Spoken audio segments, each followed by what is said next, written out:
The untouchable True School Sports Empire proudly presents something the boxing game's been missing. Hey, what's going on? It's your boy BT, and I came here to talk some boxing with the thousands of True School Sports subscribers. Now, let's talk about Mr. Sign Up for KOs himself, Rolando Romero, coming off of a 7th round devastating knockout over Anthony Yigit. It was a fight where he got down and dirty, he got physical.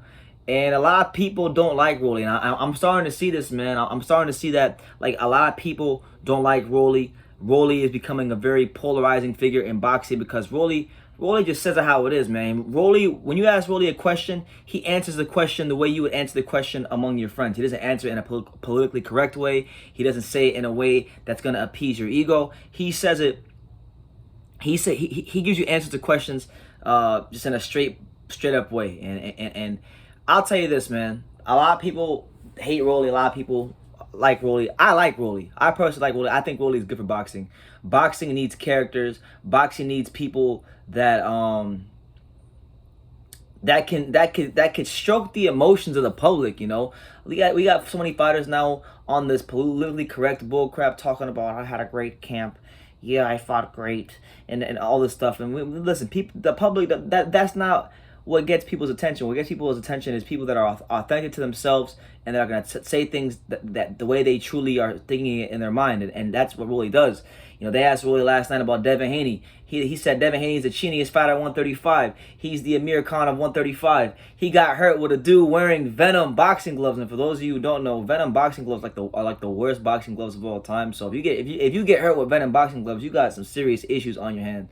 So, you know, he don't like Devin Haney. You know, he's not impressed with Devin Haney, which I like, because I think in boxing with Devin Haney right now, everybody's too gassed about Devin Haney. Like, Devin Haney's cool. He's a good technical fighter, but he ain't no Floyd Mayweather. He's not no, you know, A-level creme de la creme fighter yet. He's got potential to be a creme de la creme fighter, but he ain't there yet.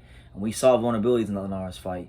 And that's another fight. Like, that's another fight I like to see. You know, Devin Haney ain't fighting nobody. I mean, Linares was a good fight, but Devin Haney hasn't really fought, aside from Linares, anybody too good. So I wouldn't mind him fighting Rolly. You know, if Rolly he's not throwing punches in a conventional way. He's not gonna throw punches that would make the great Joe Louis proud, or Floyd Mayweather, or anyone that was a technically brilliant fighter. But Rolly has the kind of power that if you exchange with him and he lands, he can get you out of there. And that's what always makes the fight exciting. He has that ace in the hole. And as these fights go on and people get more familiar with Rolly and his style and his personality, he's starting to kind of get people Ricardo Mayorga vibes. You know, he's starting to remind people of Ricardo Mayorga, minus the cigarette smoking after the fight's over. You know, cigarettes aside, he's very Ricardo Mayorga-esque, because Mayorga in his own right, Mayorga was a gunslinger. Mayorga threw punches that were very unconventional. Mayorga threw punches from weird, awkward, unpredictable angles that made fights difficult for his opponents. And, you know, Mayorga was willing to get physical with you in there and do illegal tactics if he had to win the fight.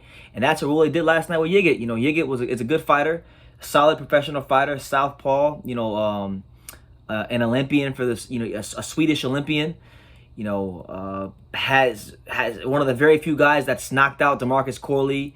Went 8 rounds with Ivan Baranchyk and gave him problems in pockets that fight. So a good fighter, and Rolly fought him on short notice, and the fight was pretty good for about three and a half rounds until Rolly got physical, and Rolly showed the ability to get physical. You know, he did what he had to do to win the fight. A lot of people, I remember this so clearly, when Andre Ward was the pound king of boxing, everybody praised Andre Ward for his ability to be physical, for boxing outside the rules, for using elbows, for punching people in the nuts, for illegal tactics, for grinding out victories. And he was praised to no end for it. But when Rolando Romero does it, when Rolly does it, all of a sudden it's not cool anymore. All of a sudden, you know, we don't want to keep that same energy. So look, hey, it's a fight. It's a fight. Everybody to fight. You know, Ward got away with it. Many fighters get away with it. It's a fight. So if someone like Rolly throws elbows and all these things and gets away with it, and the referee allows it to happen, then it's not on the referee and it's not on Rolly. It's up to the opponent, the guy getting hit with the elbows, to raise his level of physicality and match his intensity and give himself the best chance to survive and win the fight. And Anthony Yigit was not willing to go to that place. So I feel like Rolly, because of his physicality, because of his willingness to be physical with fighters and even get a little bit dirty at times, he's gonna have a chance to win a lot of fights you guys don't think he can win. And the fact that people think he sucks, the fact that people think he's retarded, the fact that people think that Rolly is a bum, you know, and he can stroke the emotions of boxing fans, that's just an extra bonus because people are gonna tune in to see Rolly fight whether he wins or he loses. And there's so many good fights out there for Rolly. You know, we just talked about him potentially fighting Raul Valenzuela, who offered to step in as a later replacement for this fight. That's a good fight. You know, Gervonta Davis is a fight that I think would be great because. And I think it's a competitive fight. I don't think it's a fight that Gervonta Davis is just going to blow him out because Gervonta Davis is not a guy that's going to go out there on the outside and just be technical and outbox you. He's going to be there to exchange with Rolly. He's not that big. He's going to be there in the pocket with Rolly. And if you exchange with Rolly has a great chance to beat anybody that exchanges with him. So you have to maintain your distance and be defensively responsible.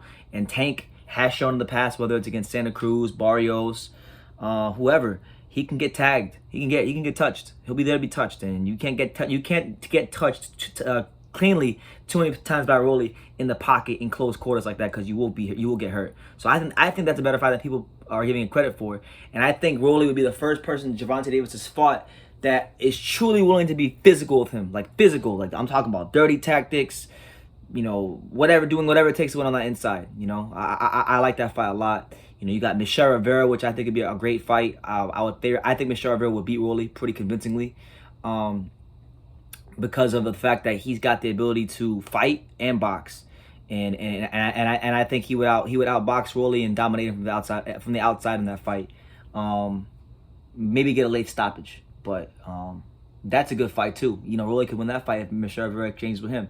You know, he's the wild card of the lightweight division. You know, he can look like shit and lose to the Jackson Mourinho's of the world and have competitive fights with them.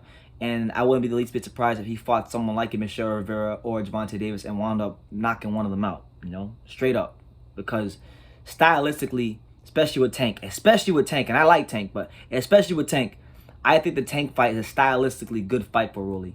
You know, even Isaac Cruz, if he fought somebody like Isaac Cruz, that'd be a war. I think he would beat the brakes off Isaac Cruz. I think he would beat the living shit out of Isaac Cruz if they fought. And that's a fight that's actually the next fight I want to see. So make that fight happen next. You know, Rolando Romero, he's good for boxing. You know, people don't like him. I love him. I think he's great. So, you know, make of that what you will. But leave your comments down below. Let me know who you want to see Rolly fight next, and what did you make of his performance against Anthony Yigit. Also, let me know who do you want to see him fight next, you know, and let me know if he has what kind of chance he has against Gervonta Davis in the comments down below. Make sure you take the time to subscribe, and like I say in every single one of these videos, you can love me or you can hate me, but I'm just a kid from Daniel. So until next time, take care, guys.